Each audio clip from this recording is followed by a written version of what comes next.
एखादं बाळ रडला, first instinct काय असतं?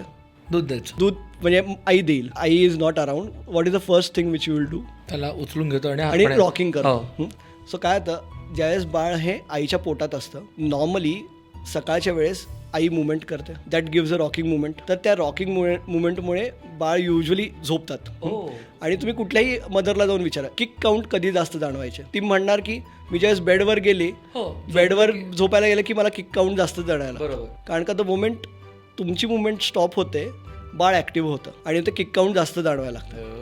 सो आता मी तुम्हाला म्हटलं की 9 महिने तुम्हाला सकाळी झोपायचं आहे आणि रात्री जागायचं आहे, आणि आता आज तुम्ही डिलिव्हर झालाय आणि आता चेंज करायचं आहे, तर दॅट डझंट हॅपन. सो तुम्ही कधीही विचारा. खूप जण अरे नाही ते म्हणतात की तो सकाळीच जन्म झालाय म्हणून तो असं झाला, त्याचा रात्रीच जन्म झालाय म्हणून तो जागतो, असं नाही आहे. बहुतांश आयांमध्ये किंवा बाळांमध्ये असंच असतं की बाळ दिवसा झोपतात, रात्री जागतात. हा इनिशियल फेज म्हणजे पहिल्या 3 महिने, आणि मग त्यानंतर हा चेंज व्हायला लागतो. मग 3 महिन्यानंतर एक दिवशी मस्त आई वगैरे येतील, एकदम फ्रेश वाटतात. म्हटलं काय झालं, नाही आता तो रात्रीचा जरा झोपायला लागलाय. सो तुम्ही बघाल की हे असं होतं.